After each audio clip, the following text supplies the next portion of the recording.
Hello, my name's Axa, and today is May 17th. I'm doing a recording a video for the class Leading Organizational Change, Module 4, and then today's recording is about understanding the expectations of Milestone 2.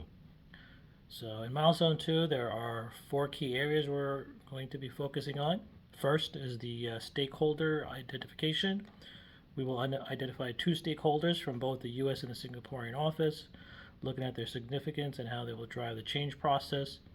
Second, strategic alignment will align our strategic goals with the overall change and management plan, ensuring our organizational structure actually supports and sustains the behaviors we want to see. And then third, collaboration. We'll be recommending two strategic behaviors to specifically improve team collaboration. And finally, the framework. We'll bring back the change management model. We selected module 5 and map out the steps needed to implement it.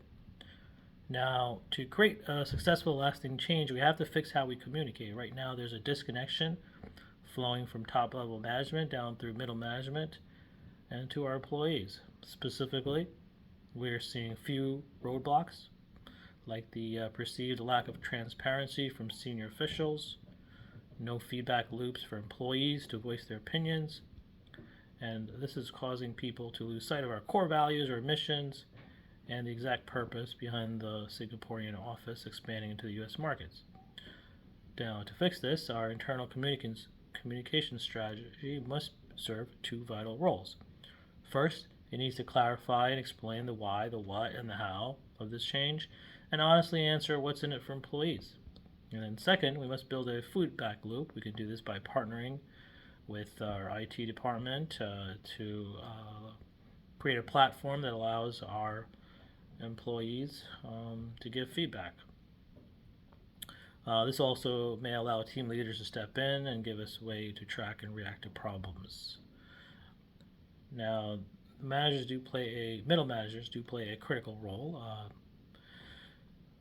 Perhaps the most influential role in this entire process, because they are ultimately the bridge between frontline and senior leadership. They provide solutions to problems when faced with obstacles by our employees.